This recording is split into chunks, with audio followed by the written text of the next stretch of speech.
first episode of The Road to the NAWCQ, where I'll be looking at my deck building process from now until then and sharing any thoughts, theory, and ideas I have on the deck that I plan on bringing to the event.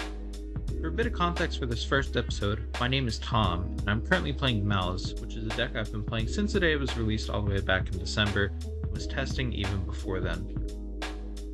I got my invite with this deck a few weeks ago at the South Park Regional in Pittsburg, Pennsylvania in a pre-Alliance Insight format where I played a version of the deck with Fiendsmith and Kashtira cards, and you can find the deck profile for that deck in the description below. The first episode of the series will discuss my approach to building Malice in a post-Alliance Insight, post-YCS Providence format, and what I've learned from the results of that event taken into my own deck building, including examples from my list of what I played at locals in the meantime. Getting into the specifics of the list here, I feel like this list is fairly standard from what we've seen in the kind of post-Providence, post-Alliance form of Malice. There's a couple things that I took from those lists and kind of homogenized into what I wanted to test. This being the first week post-Alliance, I wanted to test a lot of stuff. Or first week post-Providence, apologies. I wanted to test a lot of stuff and see how I liked all the different things that I hadn't considered before the event and what works for me and what doesn't. So while I was recording this, DB kept crashing. It's been really bad this week, so instead I'm just going to use an image of the list. And we'll start talking about the engine I played, and then we'll get into specific cards that I was experimenting with and my kind of thoughts on those.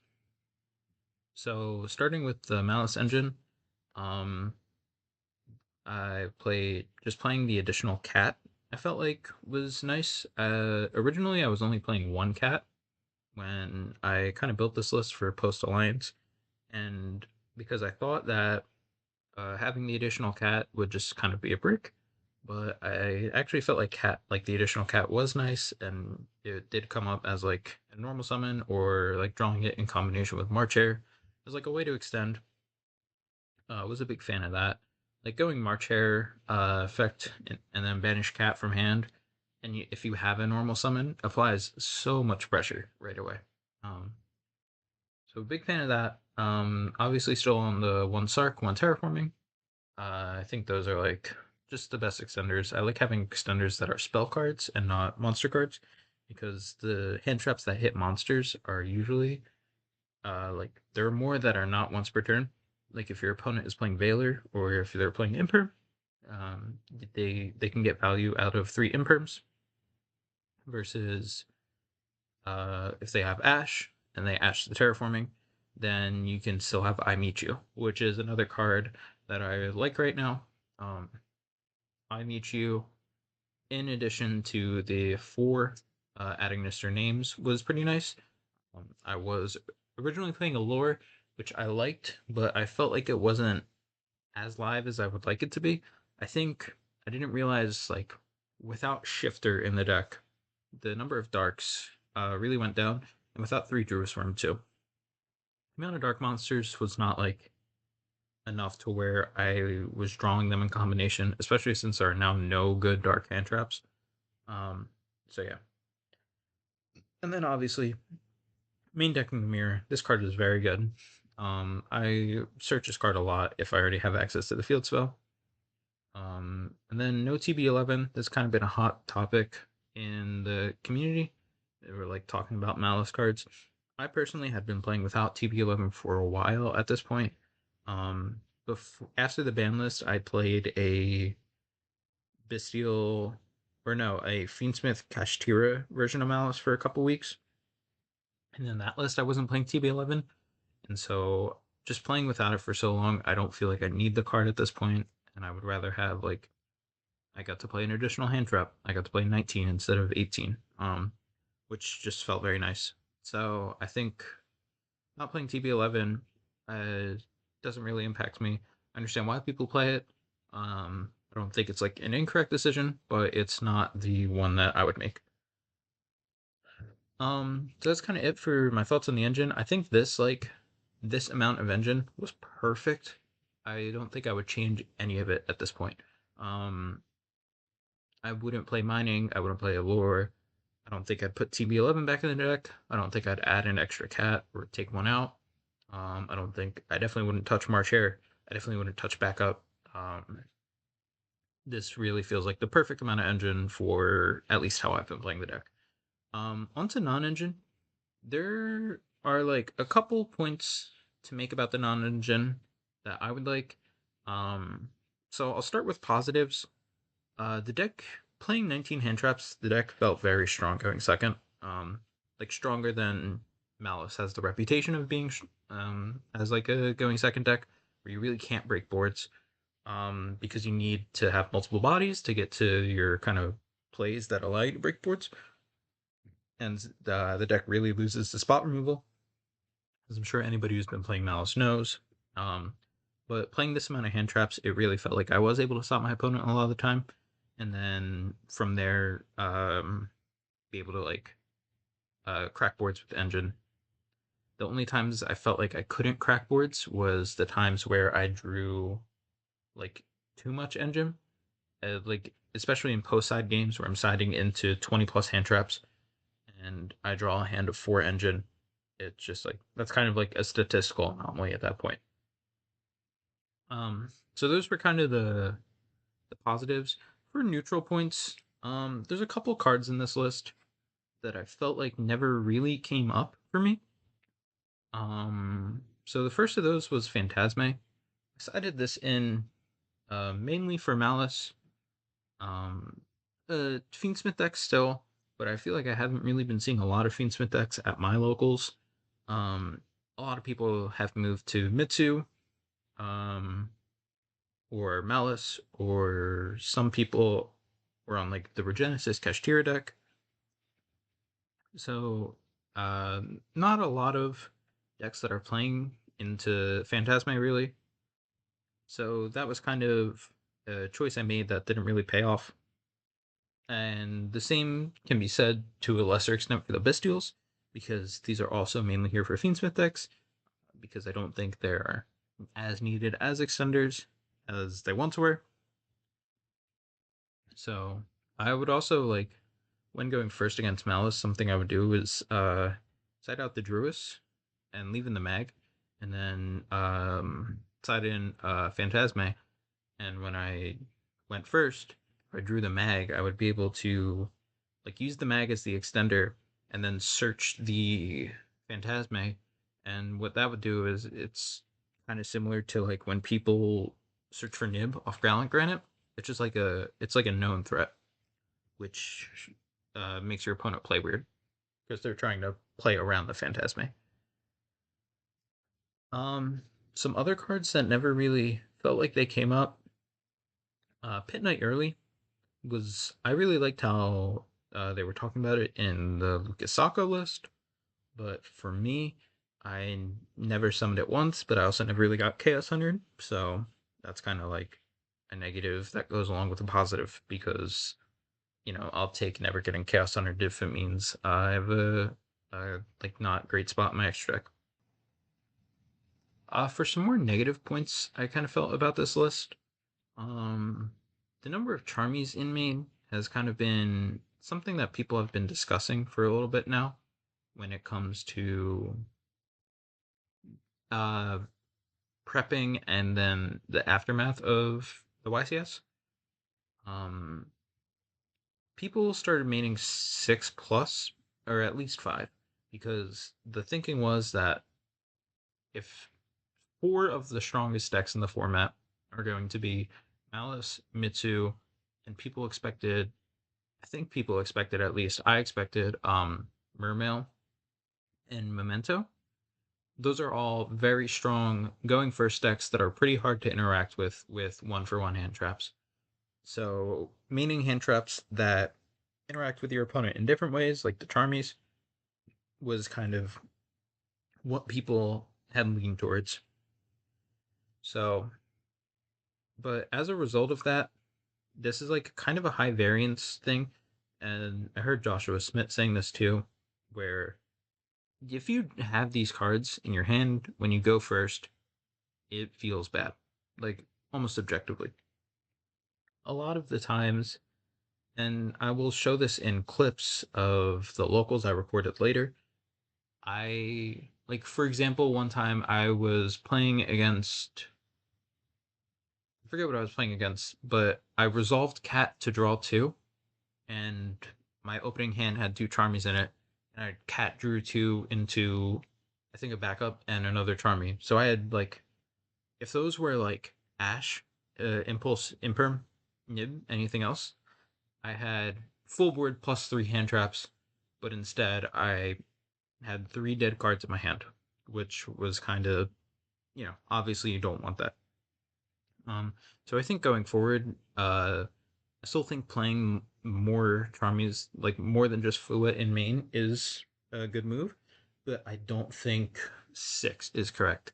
I think next week I'm going to experiment with a couple less, maybe five in the main. Another card that felt kind of bad was Nib. I'm not a huge Nib fan. I feel like a lot of the decks can play around it, and like obviously it's good in combination with things, but I don't like the variance of having to have it in combination with things. And also sometimes even if you have it with in combination with things, your opponent, like, it doesn't even really pair well with everything, because against some decks, if you charmy them, they won't even play into the Nib. Because they'll just be like against Rizio decks, they'll just be like detonator pass in under five summons. Um, or like Malice will end on a board that doesn't matter if you nib them after the fifth summon. Um, so I'm not a huge fan of nib. I would have rather played a different hand trap in this spot, I think. I wanted to test nib because it seemed very strong at the YCS when we were watching like the feature matches, but for me it just doesn't really feel like it's it. Um, Another thing that felt bad in my testing this week was Bomber Dragon. I like the theory behind Bomber Dragon a lot, but it felt like it was very easy to exploit for my opponents. One time I was playing against Bestial Fiendsmith Tenpai, and I'll show this in the clips. And every time I summoned Bomber Dragon against him, he was able to out it with Jerusalem, and that felt like it just felt miserable for me. Um, so that was like my experience with Bomber. I understand why people were playing it, but it wasn't something that had the same success for me. And then a couple cards I missed in this list that I'm thinking about putting back in for next week's list. I think Ghost Bell in the Nib spot. I was originally on Ghost Bell instead of the Bestials, and I had Nib and Bell in my main, but I had noticed that like almost felt like I had too many hand traps that conflicted with the impulse, so I kind of wanted to limit to one hand trap in the main deck that would conflict with the impulse. Obviously, not counting the Charmies because you're using them before you're using impulse in 90% of cases. But with cards like Nib and Bell, it's like sometimes you can draw them for turn, and like Nib is a bad draw for turn, but if it gets to turn three, then like the Nib is live again, or it would have been if you had an impulse. Bell is also a fine draw for turn these days because of Malice and Mitsu summoning stuff on your turn from their graveyard. So I think Nib will go in the spot for Bell, and I missed Almirage. This could also be a result of the amount of Charmies I played. I felt like a lot of the times, if I was able to normal summon a Charmy or a different hand trap and make Almirage, I was in a much better winning position because I could go into Splash Mage. But I felt like a lot of the times I didn't have access to the second Cyberse body to make the Splash Mage or the Wicked and extend more. So here we have some examples of some of the things I was talking about in the like kind of positives and negatives. So we'll start off with Nib being kind of dead in some games. So here we have a game against Pure Ryzeal. I'm on the left here with the pink playmat, playing Malice. And my opening hand this is game 2 of our set. I won game 1. Game 2, my opening hand is Fua, Mouse, Hare, Field Spell, and Rabbit. So a lot of engine. Fu is kind of my saving grace here. And I draw, you can see right here, he summoned a Rafflesia, and I draw the GWC off the Fua. And so he's attempting the pass turn here with just the Rafflesia, and draw for turn, and there's the Nib. He hits me with the Lancia in the draw phase, which is obviously pretty awful in a hand of 5 Malice cards plus Nib. So I just choose to normal the White Rabbit here and set my MTP. Here's actually a situation where TB11 could have come up, but this is also a post-sided game going second, so I probably wouldn't have had TB11 in my deck anyway. So I just normal the White Rabbit, set GWC for my hand, and pass turn. And, like, you can already tell why Nib is so terrible here. He, obviously, he has follow-up in his hand. Yeah, here he goes, normal the sword.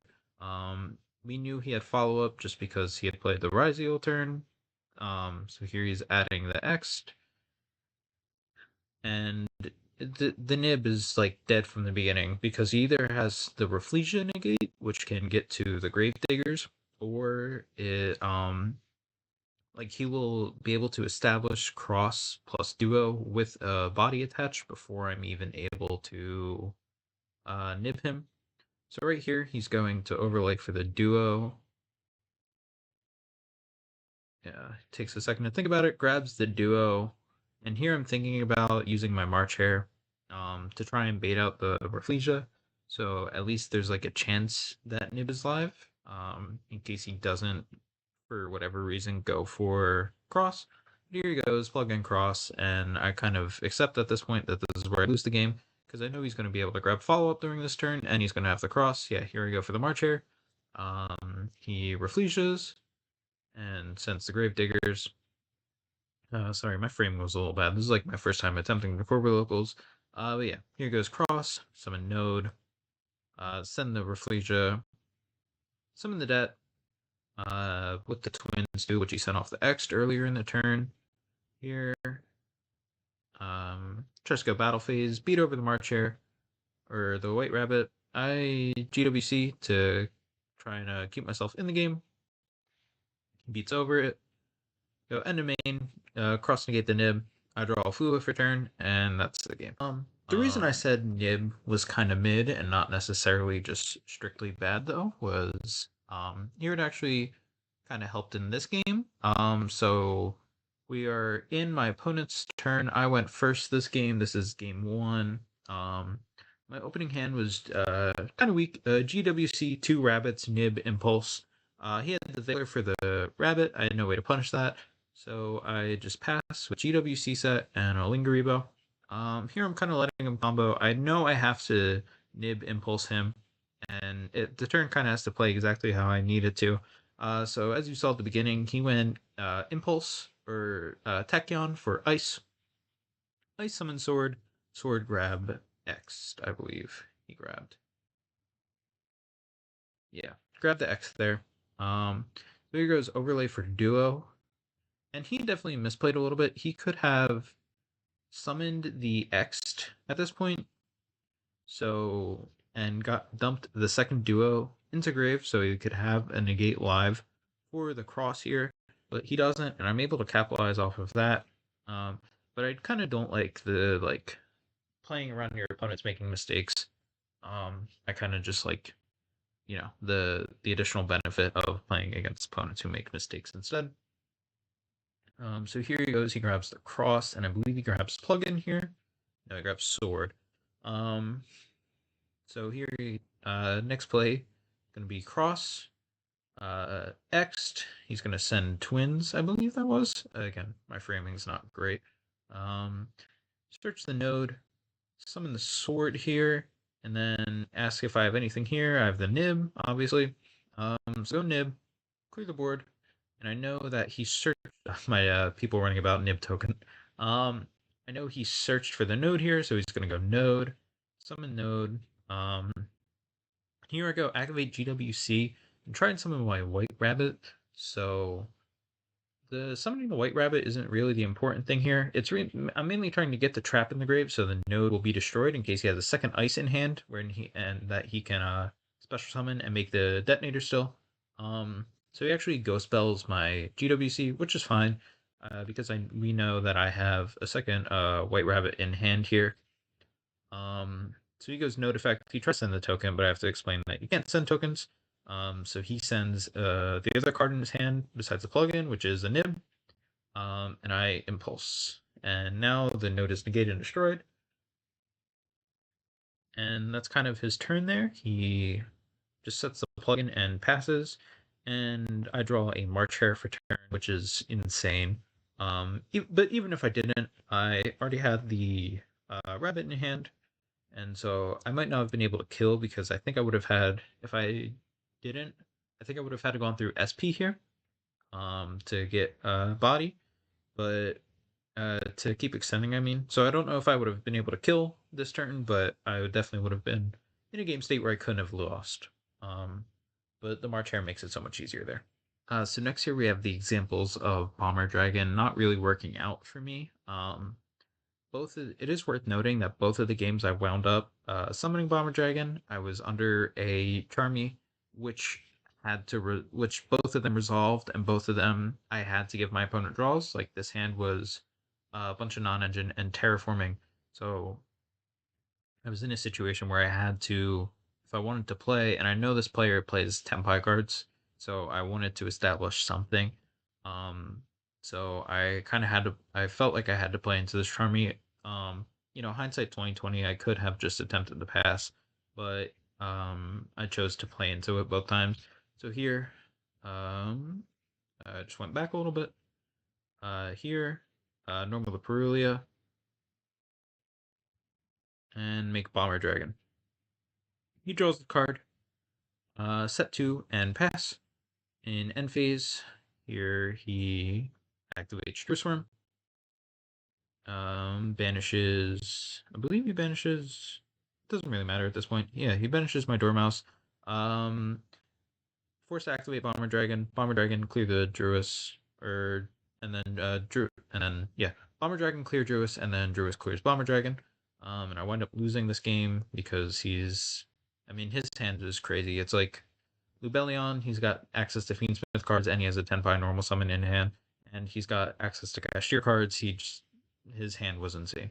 And it is like I did play into the Charmy, so I was able to draw better cards, and also like against hands like this, these will happen sometimes.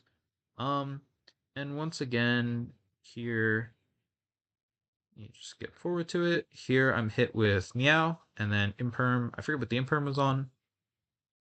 But playing into Meow, I take the challenge. Again, don't know if that was correct or not. But here I'm going Firewall to add back the March Hare. And just about here, yeah, summon the Bomber Dragon with the Lingaribo next to it and attempt to, just have the extra body on board. Lingaribo is also like a pseudo interruption, though it's not really the best against his deck. Here, attempt to go end phase, and Druis again.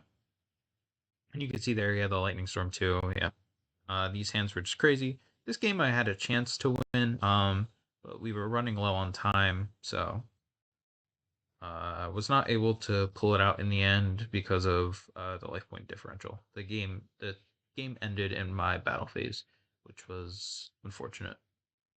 Going back to this game against Pure Raizu here, I wanted to talk about the amount of Charmies I was playing in main and why I felt like it could be a negative. So right here, we're getting into game 1. I won the die roll. I'm going first. You can see right there, I draw 2 Charmies going first. The hand was GWC, Sark, March Hare, Perulia, Fua, which is definitely not a bad hand. Especially if I was going second, I'd be very happy to open this hand.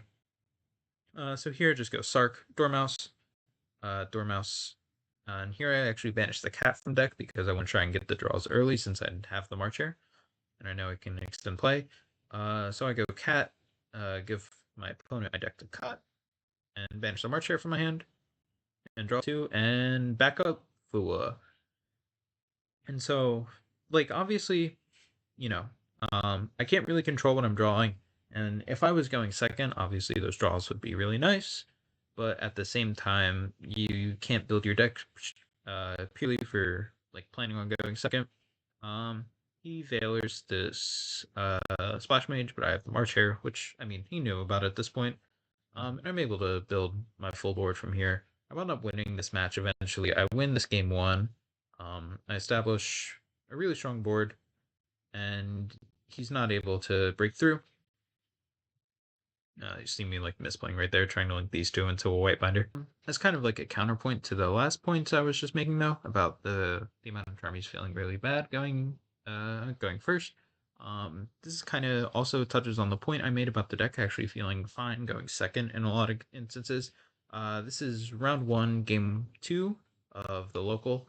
We are playing the Malice Mirror here. And I won game 1. I'm going second this game, and you can see my hand is Meow, Fua, Impulse, Cat, and Wizard, which is an insane hand. We put on 1.5. So here my opponent leads with normal Cat, links into the Lingering Bow. I don't Fua on the Cat normal there with fear that he kind of passes, or like I'm not able to get the most out of my interactions. So normal Cat also almost guarantees that I'll get draws off the Fua there.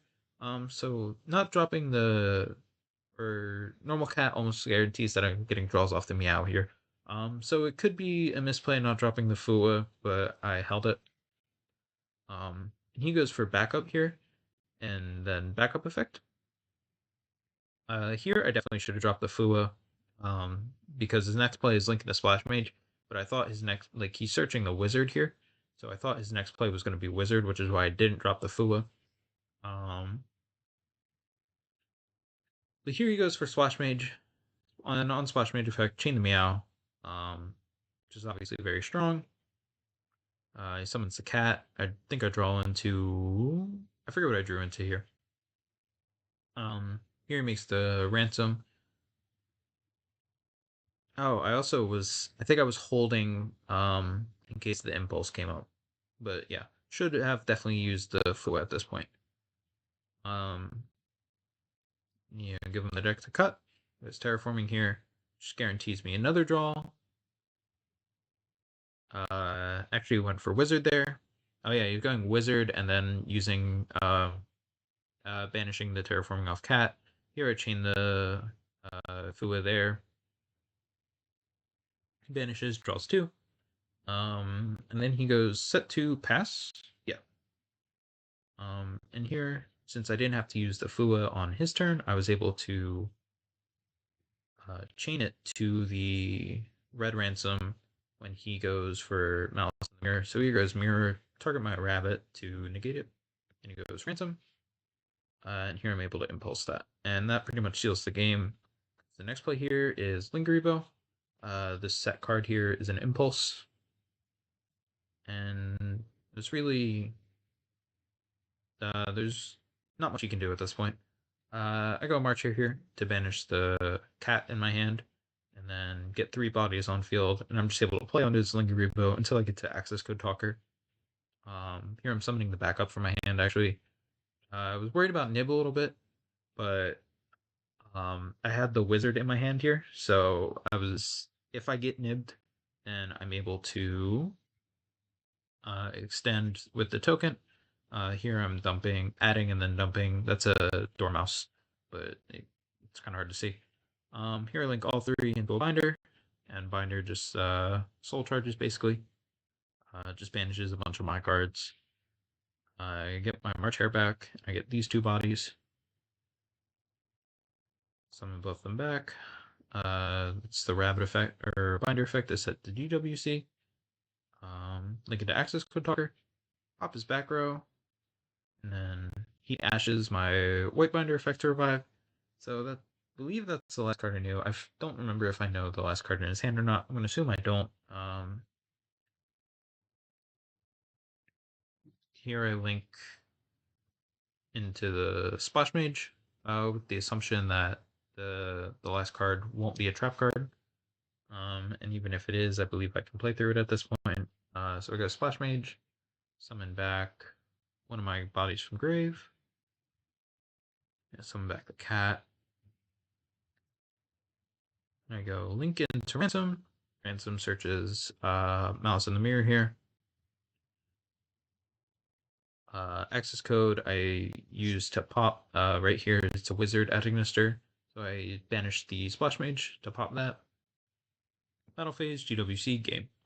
So looking forward to the list I'm considering playing next week. Here it is pretty much. It is very similar to this one, which is what I played this week, with a couple of the changes that I mentioned earlier. So starting off, I swapped one Perulia with one talent and put the Perulia in the side, just to kind of address those things that I was saying about having too many Charmys in the main. I did make the swap between Nib and Bell, like I was saying before, and I swapped Solemn Strike for Solemn Warning. I think Solemn Warning is a very strong card this format. I don't think a lot of people are considering it. And I think next week I want to talk about more cards like that. Like, I have a bunch of cards that I think will be really strong, but aren't explored as the main options that a lot of people are playing, kind of tech choices or whatever you want to call them. And I think Warning is like, more people are looking at Warning than some of the other cards I'm considering. So I threw that in. I think I like it more than Strike at the moment, at least. Extract is still the same. I don't want to give up on Bomber Dragon or Early yet because of the limited amount of testing I've had with them. And I still think that both of these cards have a lot of potential. I do think by my video next week, one of them will be gone for Al Mirage, and potentially both of them, because I do still think cards like IP Masquerena are things I'm missing from this extra. But yeah, I hope you guys enjoyed this week's kind of discussion and my locals report and kind of the theory. I'm hoping to make one of these weekly from now until the NAWCQ. Talking about different things. This week was a bit more general with just locals report. Thoughts on the format, especially since we're coming out of a really big set and a really big YCS with a lot of discussion points to talk about. I think next week what I really want to talk about is a bunch of tech choices I've had in mind that I've been thinking about for Malice. Like cards that we should and shouldn't be playing, and then more like locals report.